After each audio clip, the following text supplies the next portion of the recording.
حسبی ربی جل اللہ ما فی قلبی غیر اللہ نور محمد صلی اللہ. مشرق مغرب شمال جنوب جاتا چلا جا رہا ہے. شیطان ہے, اب اس کا کتنا شر پھیل جائے گا ہم اس کو سوچ بھی نہیں سکتے. کتنا شیطان ہو وہ کتنی شیطانی کرے گا ہم سوچ بھی نہیں سکتے, کیونکہ شین آئی ہے. صحیح ہے نا. تو اسی طرح شرک ہے, تو آپ اس کو اندازہ لگائیں کتنے لوگ ہوں گے جو شرک کر رہے ہیں, کتنے لوگ ہوں گے. یہ پورا ایک ٹاپک ہے کہ کون کون سے مذہب کے اندر بت پرستی یا شرک کی جاتی ہے. اور آگے ہے ان الذین یفصلون بینہم یوم القیامۃ. تو یہ بہت ہی زیادہ اہم ترین آیت ہے, اس کو آپ لکھ لیں, اس کی تفاسیر دیکھیں, علماء کو دیکھیں کیا کہتے ہیں اس بارے میں. مختلف مذاہب کو سمجھنے کے لیے یہ اہم ترین یعنی کہ آیت ہے.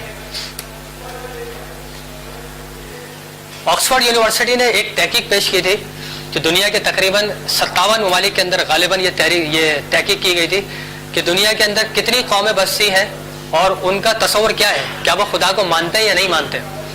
جب انہوں نے یہ رپورٹ پیش کی تو یہ بات نتیجے میں پہنچے کہ دنیا کا ہر شخص خدا کو مانتا ہے, کوئی ایسا بندہ نہیں جو انکار کرے. جو کر رہے ہیں وہ معدود چند ہیں, مطلب چند لوگ ہیں جو انکار کر رہے ہیں, لیکن اکثر لوگ جو ہے وہ کیا کر رہے ہیں, خدا کو تو مانتے ہیں. یہ اور بات ہے, ایک مان رہے, دو مان رہے, تین مان رہے, چار مان رہے, لیکن مانتے ہیں. خدا کو اپنے وجود سے نکال نہیں سکتے. اس کا مطلب کیا ہے, مانتے تو ہے لیکن کن کن جہتوں سے مانگتے ہیں. ہر بندہ یعنی کہ خدا کے سامنے کہ خدا ہے. دیکھ رہے ہیں آپ, یہ 5.5 ارب کی آبادی, ہر بندہ خدا سے ڈر رہا ہے اور خدا کو راضی کرنے کے لیے پتہ نہیں کتنے جتن کر رہا ہے, کتنی محنتیں کر رہا ہے, کوششیں کر رہا ہے, اپنے گھر بار کو چھوڑ کے جا رہا ہے وہ کسی صرف خدا کو راضی کرنے کے لیے. تو یہ مختلف علامتیں ہیں مختلف مذاہب کی, مختلف ان کا یعنی کہ طریقہ کار ہے خدا کو راضی کرنے کے لیے. ہو ایم آئی, ایک سوال لکھ لیے گا. ماشاءاللہ اللہ تعالیٰ آپ کو ذرائع عطا فرمائے, توفیق عطا فرمائے. دنیا آپ دیکھیں گے, دنیا کے بے شمار ممالک میں آپ جائیں گے انشاءاللہ تعالیٰ, ہر بندے کے دل میں نا 3 سوال ہوتے ہیں. یہ لکھ لیں اس کو, فلسفے کی دنیا میں اور سائنس کی دنیا میں, اور اس وقت دنیا کے تمام تر یونیورسٹی کے اندر ہر پڑھنے والا بندہ, ہر عام سا بندہ جو مزدور ہے یا اعلیٰ طبقے سے جس کا تعلق ہے, ہر بندے کے ذہن میں نا 3 سوالات ہوتے ہیں جس کو فلسفے کے اندر الٹیمیٹ کوئسچن کہتے ہیں. وہ 3 سوالات ہوتے ہیں 3 شخصیات سے متعلق. ایک ہوتا ہے نفس, میری ذات یعنی کہ سیلف سے متعلق, ذات سے متعلق. اپنی ذات سے متعلق کیا ہوتا ہے, پہلا میں کون ہوں, میں کہاں سے آیا ہوں, میں یہاں کیا کر رہا ہوں, میرے مرنے کے بعد کیا ہوگا, میرے باپ دادا کہاں چلے گئے. اپنی ذات سے متعلق جس کو ہم سیلف کہتے ہیں, مین, آدمی یعنی کہ میں کیا کر رہا ہوں یہاں پہ. تو اس متعلق وہ سوال سوچ رہا ہوتا ہے. جواب کے لیے فلسفے کے پاس جاتا ہے, جواب کے لیے سائنس سے رابطہ کرتا ہے, جواب کے لیے مختلف مذاہب کا مطالعہ کرتا ہے, وہ مختلف مذاہب کا مطالعہ کرتا ہے اس سوال کے جواب کے لیے. تو ایک تو ہو گیا انسان کی ذات. دوسرا پھر وہ کائنات کی طرف دیکھتا ہے کہ یہ سورج نکل رہا ہے, چاند نکل رہا ہے, پھر یہ غروب ہو رہا ہے, پھر سردی آ رہی ہے, گرمی آ رہی ہے, پھر یہ نظام جو چل رہا ہے کیسے چل رہا ہے, یہ زلزلے آ رہے ہیں تو یہ پلیٹیں ہل رہی ہیں, کوئی کہہ رہا ہے پلیٹیں ہل رہی ہیں, کوئی کہہ رہا نہیں پلیٹیں ہلائی جا رہی ہیں.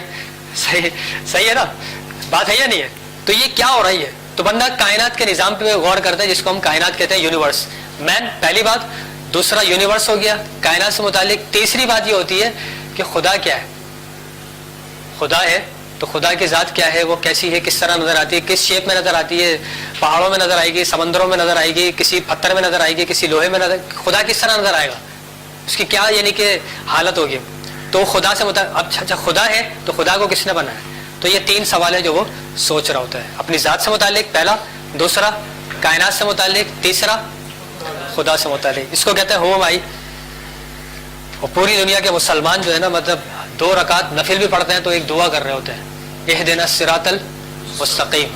سبحان اللہ عربی زبان کو کہتے ہیں, لیکن یہاں جو قرآن پاک نے لفظ استعمال کیا ہے وہ صراط استعمال کیا ہے, طریق استعمال نہیں کیا ہے. اب یہ لسانیات کی باریکیاں ہیں کہ صراط کسے کہتے ہیں, طریق کسے کہتے ہیں, اور جو ہے نا سبیل کسے کہتے ہیں. صراط سیدھے راستے کو کہتے ہیں, بالکل اسٹریٹ وے. آپ ہائی وے پہ جا رہے ہیں, صحیح موٹر وے پہ جا رہے ہیں, بالکل سیدھا راستہ ہے, پرسکون ہے, کوئی ٹینشن نہیں ہے, سیدھا راستہ صراط. طریق وہ راستہ ہے جس میں تھوڑے سے گڈھے بھی آ رہے ہیں, تھوڑی سی پریشانی بھی ہو رہی ہے, آپ کو ادھر بھی جانا پڑ رہا ہے, ادھر بھی جانا پڑ رہا ہے, پریشانیوں والا راستہ, اس کو طریق کہتے ہیں. تو عرب کہتے ہیں ہذا طریق, اچھا راستہ ہے, وہ کہتے ہیں ہذا صراط. اور وہ راستہ جو صرف ذہن میں, میں اللہ کے راستے میں خرچ کر رہا ہوں, اب اللہ کا راستہ دیکھ تو نہیں سکتا میں کہ یہ اللہ کا راستہ, تو سبیل ہو گیا. تو یہاں قرآن پاک میں کہا کہ اہدنا الصراط المستقیم. تو ہدایت کی دعا کرتا ہے انسان, کیا کرتا ہے, یا اللہ مجھے ہدایت عطا فرما. تو سورہ رحمان ہے, سورہ رحمان کے ایک ایک مطلب وہ سورہ رحمان کہہ رہا ہوں سورۃ الفاتحہ ہے, اس میں ایک ایک چیز کو آپ دیکھیں کیا کیا مطلب اس کے اندر باریکی ہے. کسی امت کو یہ سورت نازل نہیں ہوئی سوائے آپ صلی اللہ علیہ وسلم کی امت کی. تو کوئی باریکیاں ہوں گی, کوئی اس کی مطلب اہمیت ہے جو مطلب اس میں آیت کا حصہ ہے ایاک نعبد و ایاک نستعین, ہم تیری ہی عبادت کرتے ہیں اور تیری تجھ سے ہی مدد طلب کرتے ہیں. تو ایاک بعد میں بھی آ سکتا تھا, نعبد و ایاک مقدم کر دیا ہے, تو کوئی بلاغت ہوگی اس کے اندر. مختلف معاشرے میں آپ دیکھ رہے ہیں 105 صفات ہے اس کی, صرف ایک دیوی کی. دوسری دیوی کی کتنی صفات ہوں گی؟ جو مسئلہ ہو رہا ہے وہ اس مسئلے کے لیے وہ ایاک نعبد و ایاک نستعین. جا رہے نہیں جا رہے؟ روٹی کے لیے الگ خدا ہے تو پیسے کے لیے الگ خدا ہے, کھانے پینے کے لیے الگ خدا ہے, ہر چیز کے لیے الگ الگ خدا ہے. جب وہ خداؤں کا تصور پڑھیں گے نا تو خداؤں کی تقسیمات بھی بہت زیادہ ہے. وہاں بچے کی طلب ہوتی ہے تو وہ کسی اور خدا کے پاس جاتے ہیں اور اس کے سامنے سونے کا چوہا رکھتے ہیں, تو وہ خدا سے دعا کرتے ہیں خدا ہمیں بیٹا عطا فرما. غریب ہوتا ہے تو وہ پلاسٹک کا ہی مطلب چوہا رکھ دیتا ہے تاکہ وہ خدا ہمیں بیٹا عطا فرمائے. ہندوؤں میں یہ تصور ہے, اور بھی معاشرے کے اندر تصور ہے. تو ہم کیا کہہ رہے ہیں ایاک نعبد و ایاک نستعین. جب عرب نے کہا نا نبی علیہ السلام سے آپ اپنے خدا کا تعارف تو کروائیں, لوہے کا ہے, پتھر کا ہے, شیشے کا ہے, یا سورج میں چاند میں, کیسے تھوڑا تعارف کروائیں, انٹروڈکشن کروائیں خدا کا. کبھی آپ رحمان کہتے ہیں, کبھی آپ اللہ کہتے ہیں, کبھی رحیم کہتے ہیں, تو یہ تو بہت سارے خدا ہوگا. تو پوری قرآن پاک کی سورت نازل ہوتی ہے قل هو اللہ احد. اب آپ لوگ ماشاء اللہ ان باریکیوں کو جانتے ہیں, احد کیوں آ گیا, واحد کیوں نہیں آیا, صحیح ہے نا. تو کوئی نہ کوئی ہوگی نا فساد, مقتضی حال کے مطابق کوئی بات کی گئی ہے کہ ابھی یہ حالت ہے, ابھی یہ لفظ استعمال کیا احد, واحد نہیں کیا. پھر اسی صورت کے اندر جو ہے نا وہ ایک مرتبہ آیا الصمد, پورا قرآن پاک میں کہیں نہیں آیا, صرف یہیں پر آیا الصمد. تو کسی سوال کا جواب دیا گیا ہوگا اس وقت یہ قیامت تک کے لوگوں کے لیے کہ خدا کی صفت کیا ہے, الصمد ہے وہ. تو وہ کون سی صمد والی خصوصیت ہے جو اسی وقت یعنی کہ ان کو بتائی گئی قرآن پاک میں, اور کہیں نہیں آیا سوائے یہ پر صمد. یہ تو آپ کے علم میں ساری باتیں ہیں.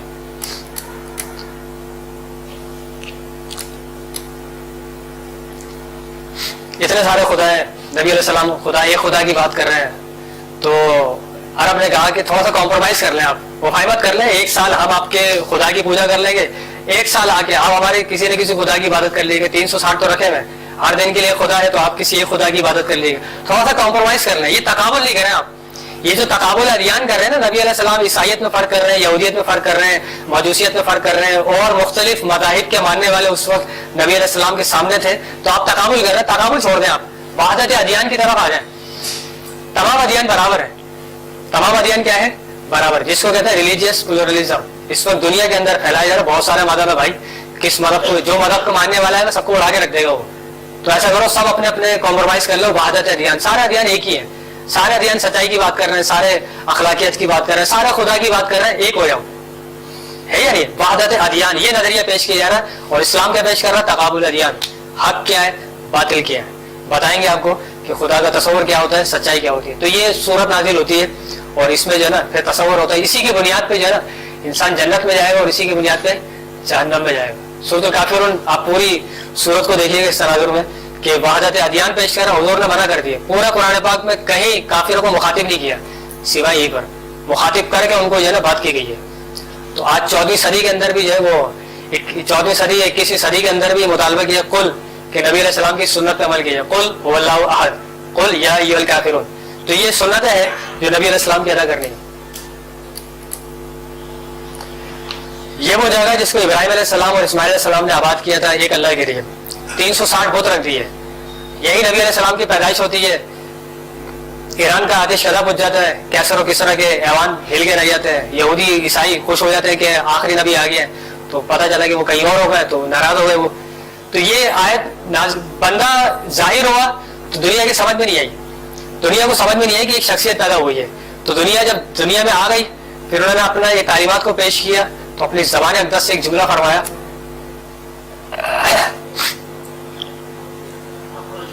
ہاں کلیئر کٹ, مطلب واضح طور پہ کہتی ہے وقل جاء الحق وزاق الباطل ان الباطل کان زہوقا. پیدائش سے ہوا تھا یہ دنیا کے اندر تہلکہ مچ گیا تھا. تو حضور نے اپنی زبان اقدس سے مطلب یہاں مطلب اس کو صاف کیا, اللہ کی عبادت کی. پھر اسی دوران اسی سے پہلے جو ہے نا آپ نے پھر وہ روم کے بادشاہ کو خط لکھا, تو نجاشی کو خط لکھا, مختلف مذاہب کے ماننے والوں کو آپ نے خط لکھا. مسلمان اس وقت ٹنگے کی چوٹ پہ بابانگ دوحل اس بات کا اعلان کر سکتے ہیں کہ ہماری کتاب جس طرح نازل ہوئی تھی نا اس طرح ابھی تک سلامت ہے. یہ بات یاد رکھیے گا, دنیا کے کسی بھی مذہب کا ماننے والا یہ دعویٰ نہیں کر سکتے کہ ہماری جو کتاب جس طرح ہمیں پیش کی گئی تھی ابھی اسی طرح موجود ہے. کوئی دعویٰ نہیں کر سکتا. یا مسلمانوں نے یہ بات کی کہ ہمارا قرآن پاک جو ہے جو عثمان غنی کے دور میں تھا وہ اس وقت ترکی کے توپ کاپی میوزیم میں رکھا ہوا ہے, تو یہ وہ صحیفہ ہے, اس کو دیکھ لیں اور دنیا کے کسی بھی قرآن پاک کو دیکھ لیں بالکل سیم ہے. کیوں مانتے ہیں؟ کیونکہ اللہ نے وعدہ کیا ہے اِنَّا نَحْنُ نَزَّلْنَا الذِّكْرَ وَإِنَّا لَهُ لَحَافِظُونَ. یہ بات ہے. تو انہوں نے اس صحیفے کی کاربن ٹیسٹنگ کی ہے. کاربن ٹیسٹنگ جس کے ذریعے سے معلوم چلتا ہے کہ یہ صحیفہ یہ کتاب کتنی پرانی ہے. میں اگر یہ اعلان کروں نا آج کہ یہ آج سے تقریباً 1000 سال پہلے کا ہے, لوگ کہیں گے کیا ہو گیا بھائی, صحیح ہے نا. چلے ایمان لے کر آ جائے, میں ایک بات کر رہا ہوں, ایمان لے کر آ جائے, آمن نہ وہ صدق نہ کر دیں, وہ لے کر آ جائے. سائنس کیا بولے گی؟ اس کی کاربن ٹیسٹنگ کریں گے, کاربن ٹیسٹنگ کریں گے, فورینسک انویسٹیگیشن ہوگی تو پتہ چل جائے گا بھائی یہ تو ابھی 1 سال پہلے 2 سال پہلے بنا ہے, یہ کپڑا اس مشین سے بنا ہے. ڈی این اے بتا دیں گے اس کا ہے یا نہیں ہے. تو وہ انہوں نے کاربن ٹیسٹنگ کی تو انہوں نے کہا یہ بات صحیح ہے, صرف یہ صحیفہ ہے جو ابھی تک سلامت ہے, اسی لیے یہ امت بھی ابھی تک سلامت ہے, یہ امت بھی ابھی تک ہدایت پر ہے. سبحان اللہ. فَبِأَيِّ آلَاءِ رَبِّكُمَا تُكَذِّبَانِ. تو ہم اللہ کے کس کس نعمتوں کا مطلب جو ہے نا وہ انکار کریں گے. سب سے بڑی دولت جو ہے نا وہ ایمان کی دولت ہے, پھر نبی علیہ السلام کی امت ہی ہم شامل ہیں, تو بہت بڑی دولت ہے یہ اس وقت دنیا کے اندر ایک ادارہ ہے, اس کو آپ لکھ لیں, یہ نیٹ پہ آپ اس کو ریسرچ کیجئے گا تو آپ کو اس حوالے سے بڑی مدد ملے گی. پیو ریسرچ سینٹر, PEW, پیو ریسرچ سینٹر. یہ امریکہ کا ادارہ ہے جو اس حوالے سے ریسرچ کرتا ہے دنیا کا کون سا مذہب ہے جو بہت تیزی سے پھیل رہا ہے, کون سا مذہب ہے جس مذہب کو لوگ چھوڑتے جا رہے ہیں, کون سا مذہب کے ماننے والے ہیں جو یہ چاہتے ہیں کہ ہمارے مذہب کو نافذ کیا جائے. اس وقت دنیا کے کتنے مذہب کے ماننے والے ہیں, صحیح. تو اس میں جو ہے نا مختلف مذاہب کی جو ہے وہ تعداد لکھی ہوئی ہے. دنیا میں اس وقت سب سے زیادہ آبادی جو ہے نا وہ عیسائیوں کی ہے. کس کی؟ عیسائیوں کی ہے. آبادی زیادہ ہے, جنگیں کر رہے ہیں, اپنے مبلغین کو وہاں بھیج رہے ہیں, لوگوں کو کنورٹ کر رہے ہیں, پیسہ دے رہے ہیں, تو وہ عیسائیت قبول کر رہے ہیں. لیکن بات یہ ہے کہ اس مذہب کے اندر شادی نہیں کر رہے تو آبادی نہیں بڑھ رہی. یہ 2 ارب کی آبادی ہے اس وقت. عیسائی جو ہے نا پہلے نمبر پہ, اور ان کی 2 ارب کی آبادی. کتنی؟ 2 ارب کی آبادی. ان کی ٹکر پہ جو آبادی آئی ہے وہ مسلمانوں کی ہے جو 1.5 ارب کی آبادی ہے. وہ کہتا ہے اس مذہب کے اپنے ماننے والوں کی عبادت یہ تعداد بھی بڑھتی جا رہی ہے, اور دنیا کے اندر یہ وہ واحد یعنی کہ دین ہے جس کو ہر مذہب کا بندہ جو ہے اس مذہب کو قبول کر رہا ہے. وہ بولتے ہیں جس تعداد سے لوگ قبول کر رہے ہیں نا, جس تعداد سے لوگ قبول کر رہے ہیں, یہ 2019 چل رہا ہے. تو وہ کہہ رہے ہیں اگر 5 خوبیاں بیان کی انہوں نے, خوبیاں بیان کی کہ امت مسلمہ کے اندر, مسلمانوں کے اندر یہ خوبیاں ہیں, یہ برقرار رہی تو یہ 2050 کے اندر جو ہے نا 2050 کے اندر وہ کہتے ہیں, یہ اعلان کر رہے ہیں. یہ پیور ریسرچ سینٹر کا لکھا ہوا دیکھیں, پیور ریسرچ سینٹر یہ اس ادارے کا نام ہے جس ادارے نے یہ رپورٹ پیش کی. امریکہ کے اندر جب یہ رپورٹ پیش کی ہے تو جو پالیسی میکر ہے وہ ہل کے رہ گئے کہ یہ رپورٹ پیش کی گئی ہے, اس کا یہ سروے کیا گیا ہے اور یہ اس بات پر دلالت کر رہا ہے کہ مسلمان جو اتنی تیزی سے پھیل رہے ہیں تو ان کا کوئی سسٹم ہے, ان کی کوئی تعلیمات ہے, نظریات ہے جس کی بنیاد پہ یہ پھیلتے چلے, اور ہر بندہ اس مذہب کو قبول کر رہا ہے. تو کوئی وجہ ہوگی. تو وہ کہتے ہیں the fastest growing religion in the world is Islam. بہت تیزی سے پھیلنے والا مذہب کون سا ہے؟ اسلام. تو کوئی تو وجہ ہے نا. اب ہر بندہ بول رہا ہے یار 3 کو مانو, 4 کو مانو, 10 کو مانو, کس کو مانو؟ تو وہ کہتا ہے میں نہیں مان رہا بھائی. لبرل ہو رہے ہیں, بولے ہم خدا کو ہی مانتے ہیں, ہمارا مذہب سے تعلق ہی نہیں ہے. بھائی آپ کا مذہب سے تعلق ہے, آپ اپنے مذہب کو اپنے پاس رکھیں. میرا شراب پینے کا دل کر رہا میں شراب پیوں گا, آپ کا جو ہے نا آب زمزم پینے کا دل کر رہا آب زمزم پیا, آپ کا گائے کا پیشاب پینے کا دل کر رہا پیے, لیکن مجھے کنوینس کی نہیں کر رہا ہوں. صحیح ہے نا. لوگ پریشان ہو گئے, ٹینشن میں آ گئے, کیا کریں یار سمجھ میں نہیں آ رہا. لیکن مسئلے کا کون بیان کر رہا ہے؟ اسلام پیش کر رہا ہے. یہ دنیا ہے جو تسلیم کر رہی ہے. یہ ہم لوگ نہیں پیش کر رہے ہیں, یہ انگریز پیش کر رہے ہیں جو جنہوں نے زندگی لگا دی اس پہ ریسرچ کرنے کے. یار اس مذہب کا نام کیا ہے, اس مذہب کو پیش کس نے کیا ہے؟ صحیح ہے نا. اب اسلام پہ غور کریں, لفظ اسلام پر, پھر نبی علیہ السلام کی صفات پہ غور کریں, پھر پورا سمندر ہے. وجہ کیا ہے؟ کیونکہ جس کتاب کو 1400 سال پہلے نازل کیا تھا اس کتاب میں یہ آج تک محفوظ ہے, اس میں کوئی ترمیم نہیں ہوئی ہے, کوئی تحریف نہیں ہوئی ہے, کوئی تبدیلی نہیں آئی ابھی تک. هو الذی ارسل رسولہ بالہدی ودین الحق لیظہرہ علی الدین کلہ. تمام ادیان پہ اس کو غالب ہوگا. یہ دنیا کے لیے ایک بہت بڑا تھریٹ بن گیا ہے کہ یار یہ کیا ہوگی 2050 کے اندر یہ دنیا کا سب سے بڑا مذہب اسلام ہوگا. تو اس کا مطلب یہ ہے کہ تمام مذہب پھر ختم. اور یہ پیشن گوئی بھی تو پوری ہونی ہے نا, ہے یا نہیں؟ سورہ فتح میں, یہ سورہ نصر میں دیکھیں, اذا جاء نصر اللہ والفتح, اس میں اس کے بعد پڑھے کیا ہے؟